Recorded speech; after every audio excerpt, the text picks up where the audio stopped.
Hello friends, आज हम CTET exam में जो प्रीवियस ईयर का क्वेश्चन पेपर है उसमें मैथ्स का पेपर सेकेंड हम सोल्व करने वाले हैं। इसमें जो आपको बुक के अकॉर्डिंग क्वेश्चन दिए जाते हैं आज उनको सोल्व करेंगे।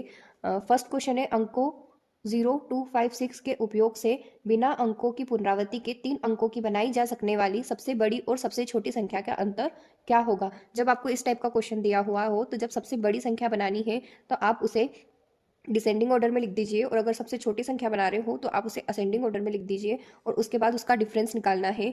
अब हमें यहाँ पर सिर्फ 3 नंबर्स का यूज़ करना है, तो सबसे बड़ी संख्या बनाने के लिए हम 0 को हटाकर 6, 5 और 2 सबसे बड़ी संख्या यहाँ लिख सकते हैं। और आप इसकी 6, 5, 2 ये संख्या भी बना सकते हैं। अगर आप इन दोनों में देखेंगे तो सबसे बड़ी संख्या आपकी 652 बनेगी, और सबसे छोटी संख्या बनाने के लिए आप 256 लिखेंगे, या फिर कोई भी इन चारों नंबर्स में से आप 3 नंबर्स का यूज़ करेंगे तो आप सबसे छोटी संख्या बनाने के लिए 025 भी लिख सकते हैं। अब हमें क्वेश्चन में पूछा है सबसे बड़ी और सबसे छोटी संख्या का अंतर निकालना है, तो यहाँ हम सबसे बड़ी संख्या इसको लेंगे और सबसे छोटी संख्या ये वाली लेंगे। इन दोनों का जब हम डिफरेंस निकालेंगे तो यहाँ आएगा 12 में से 5 जाएगा तो 7, एंड 4 में से 2 माइनस होगा तो 2, एंड यहाँ हो जाएगा 5, तो 527 हमारा आंसर होगा। सेकेंड क्वेश्चन है, यदि 2/7 की पावर -3 मल्टीप्लाई 4/49 की पावर 6 इज इक्वल्स टू 2/7 की पावर 2m-1 है तो m का मान क्या होगा। यहाँ हम सोल्व करने के लिए देख सकते हैं कि यहाँ पर हम इस बेस को पहले सेम बनाएंगे। इस टाइप के क्वेश्चन में आपको दिख रहा होगा कि ये भी 2/7 है, यहाँ 2/7 है, और ये 4/49 जो है 2 और 7 का स्क्वायर लिख रखा है। तो इसको सोल्व करने के लिए हम 2/7 की पावर -3 मल्टीप्लाई इसको 2/7 की पावर, और एक जो पावर है इसकी 6 इज इक्वल्स टू 2/7 2m-1। अब यहाँ आप देख सकते हैं कि तीनों ही बेस सेम हो चुके हैं। एक फॉर्मूला होगा a की पावर m की पावर n का यूज़ करेंगे, तो इसे ओपन करते हैं तो इन दोनों अगर ब्रैकेट पर पावर लगी हुई है तो ये ब्रैकेट की पावर आपस में मल्टीप्लाई हो जाती है।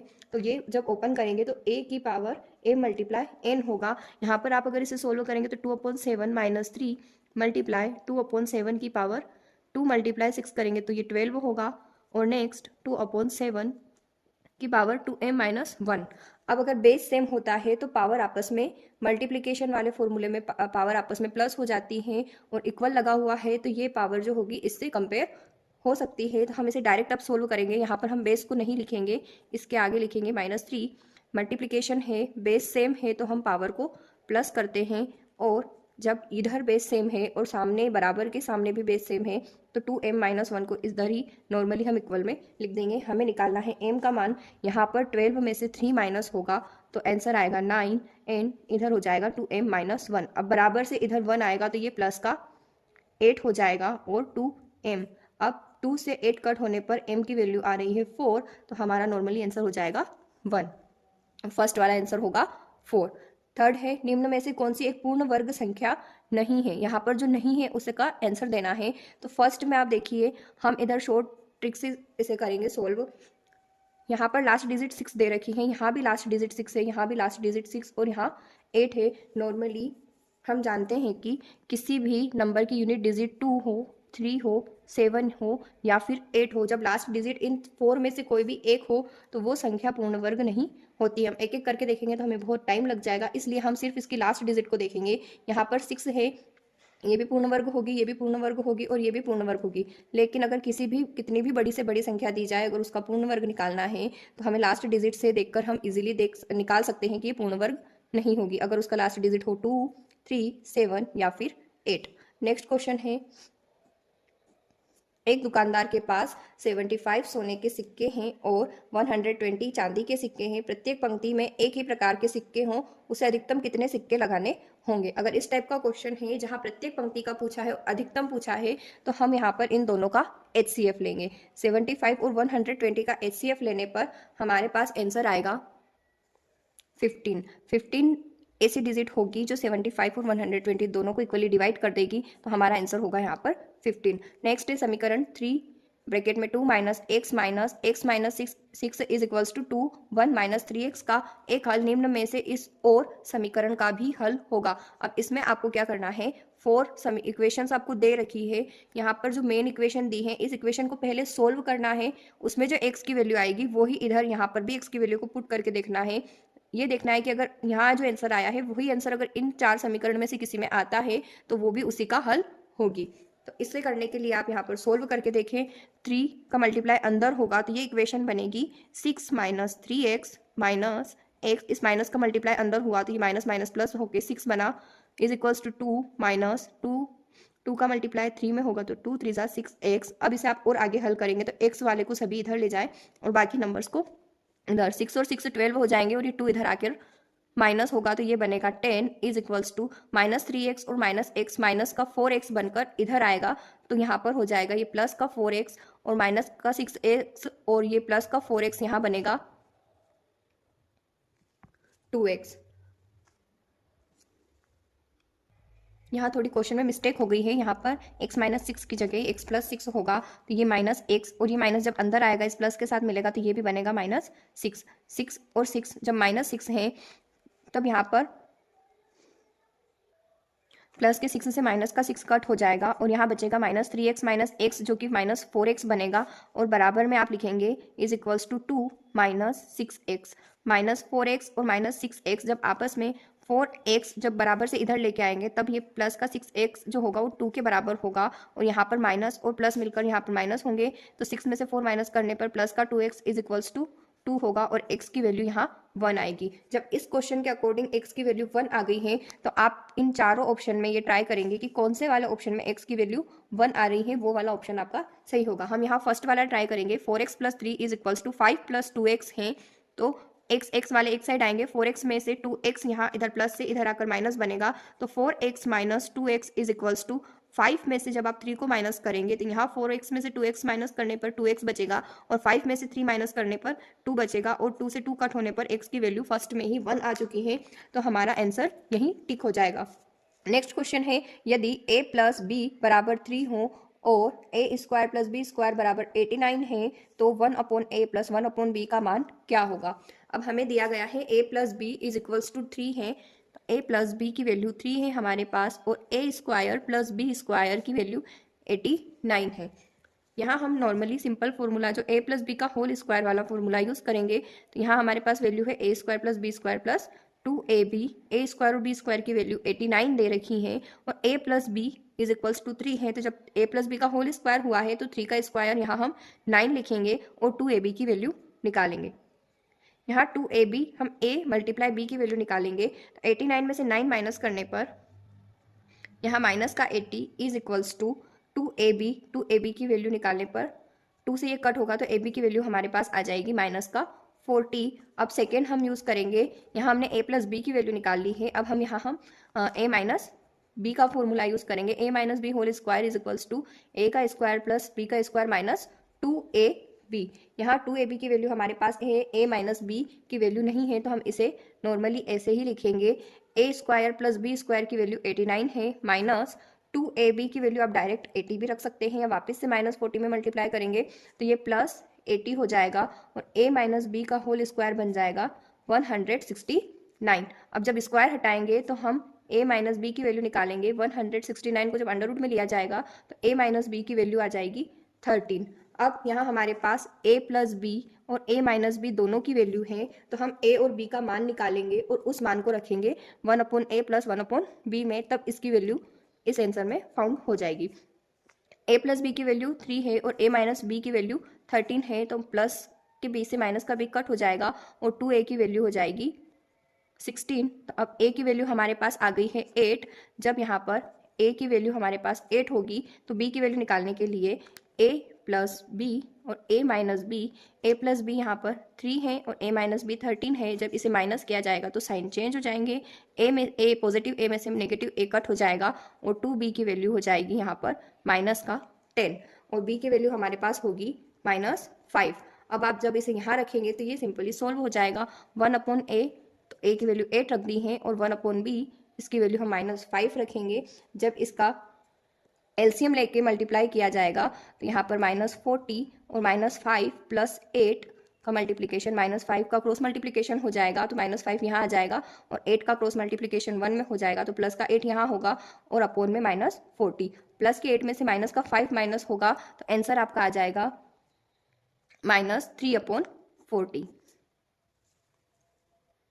नेक्स्ट क्वेश्चन है यदि p की वैल्यू 3x² - 6x - 4 है और q की इक्वेशन है 3 + x - 2x² और r की वैल्यू है -4x + x² + 9 हो, तब आपको इस इक्वेशन में p - q + r की वैल्यू बतानी है। तो यहाँ पर p तो नॉर्मली हमने सेट किया हुआ है और q 3 + x - 2x² है तो हम इसे सीरीज से लिखेंगे -2x² + x + 3 और r की वैल्यू में भी x² को पहले लिख लें ताकि आपको इसे प्लस माइनस करने में आसानी हो। इस वैल्यू को लिखने के बाद आप डायरेक्टली p - q को पहले माइनस करें तो p में से q को माइनस करने पर 3x² - 2x² करेंगे तो 3x² - 6x - 4 q की वैल्यू अगर आप रखेंगे तो यहाँ पर ब्रैकेट में -2x² + x + 3 और r की वैल्यू रखने के लिए आप वापस ब्रैकेट का यूज़ कर लें ताकि साइन में आपको कन्फ्यूजन ना हो। अब 3x² - 6x - 4 minus minus plus हो जाएगा 2x², ये माइनस अंदर इस x के साइन को चेंज कर देगा एंड 3 के आगे भी माइनस आ जाएगा, प्लस माइनस माइनस हो जाएगा 4x + x² + 9। अब यहाँ आप x² वाली चीज़ों पर ध्यान दें, 3x² + 2x² 5x बनेगा और यहाँ पर ये x² भी प्लस में है तो ये टोटल ओवरऑल 6x² बन जाएंगे। आप यहाँ देख सकते हैं आपके ऑप्शन में फर्स्ट और फोर्थ वाले में 6x² सेम है। नेक्स्ट है -6x -x एंड -4x, मतलब यहाँ पर आना माइनस है 6x -4x 10x और एक x मिलकर 11x बना देंगे। इतना ही करने पर आपको क्लियर हो जाएगा कि आपका आंसर आ रहा है 4 और आप करके देख सकते हैं आगे -4 -3 + 9 -4 एंड -3 मिलकर -7 बनाएंगे और प्लस का 9 है तो यहाँ साइन प्लस में ही आना है और आंसर आना है 2। इससे आपको पता चल जाएगा कि आपका फोर्थ वाला आंसर पूरा ही सही है। नेक्स्ट क्वेश्चन है कि किसी संख्या में पहले 10% की वृद्धि की जाती है और फिर उसमें 10% की कमी की जाती है तो इस स्थिति में उस संख्या पर क्या प्रभाव पड़ेगा। तो आपको पता है कि 10% की वैल्यू को हम परसेंटेज जब फ्रैक्शन में चेंज करते हैं तो उसे 1/10 लिखते हैं और 10 में पहले वृद्धि हो रही है तो 10 में अगर वृद्धि होगी तो हम उसमें 1 प्लस करेंगे। फ्रैक्शन में इसकी वैल्यू 1/10 होगी तो 1 प्लस करेंगे और अगर 10% की कमी हो रही है तो कमी होने पर हम 10 को माइनस करेंगे। देखिए जैसे कि 10 जो है पहले वाली जो है वो 10 है और बाद में क्या हुई है उसमें वृद्धि हो गई है तो 10 से क्या हो गई है वो 11 और सेकेंड टाइम में उसमें 10 से कमी कर दी जाती है तो वो बन जाता है 9। अब हम इन दोनों का मल्टीप्लाई करेंगे तो ये 100 होगा और ये 99। तो पहले जो पूरी वैल्यू थी वो 100 थी और अब वो हो गई है 99। तो 100 से अब कितना चेंज आ चुका है तो 100 में 1 का चेंज आया है और टोटल ओवरऑल था 100 और जब इसे परसेंटेज में देखेंगे तो परसेंटेज में हम 100 का मल्टीप्लाई करेंगे तो यहाँ देख सकते हैं आप हुआ क्या है 1% की क्या हुई है वृद्धि हुई है या कमी आई है। तो यहाँ 1% की कमी आई है। नेक्स्ट है दीपक 150 मीटर लंबाई और 100 मीटर चौड़ाई वाला आयताकार मैदान के 10 चक्कर लगाया करता था। तो जब वो पहले आयताकार मैदान के चक्कर लगा रहा है तो चक्कर लगाने में आप सबसे पहले फॉर्मूला यूज करेंगे पेरीमीटर का। तो आयताकार है तो आयत का पेरीमीटर होगा, आयत का परिमाप होगा 2 लेंथ प्लस ब्रेड्थ। अब यहाँ हम पहले पेरीमीटर निकालेंगे कि वो कितने एरिया में वो चक्कर लगा रहा था। तो यहाँ पर लेंथ आपको दे रखी है 150 प्लस ब्रेड्थ दे रखी है 100 तो ये बनेगा 250 तो 500 आपका पेरीमीटर आ जाएगा और यहाँ पर ये मीटर में दिया है तो हम मीटर लगा देंगे। नेक्स्ट है कि उसके आयताकार मैदान के वो 10 चक्कर लगाता था तो वो कितनी दूरी चलता होगा। वो एक चक्कर में वो 500 मीटर चल रहा है तो 10 चक्कर लगाने में वो चलेगा 5000 मीटर। अब ये दूरी हमारे पास है कि वो 10 चक्कर लगा रहा है तो वो 5000 मीटर चल रहा है। यदि उसने 0.01 किलोमीटर स्क्वायर के क्षेत्रफल वाले वर्गाकार मैदान की बात करी है, यहाँ वो आयताकार मैदान पर चक्कर लगा रहा था, अब उसे कहाँ चक्कर लगाने हैं वर्गाकार मैदान पर। तो वर्गाकार मैदान पर चक्कर लगाने में उसे कितने चक्कर लगाने पड़ेंगे जिससे कि वो जो पहले जितनी दूरी चल रहा था उसी को वो पूरा कर सके। तो अब यहाँ पर पेरीमीटर का निकालना होगा हमें स्क्वायर का। वर्गाकार निकालने के लिए हम क्षेत्रफल हमें किलोमीटर में दे रखा है, तो इसी एरिया से हम क्या निकालेंगे, पहले उसकी एक साइड निकाल लेंगे। अब यहाँ हमें एरिया दे रखा है, तो एरिया का फॉर्मूला होता है ए का स्क्वायर इज इक्वल्स टू क्या दे रखी है वैल्यू 0.01, और ये है किलोमीटर में।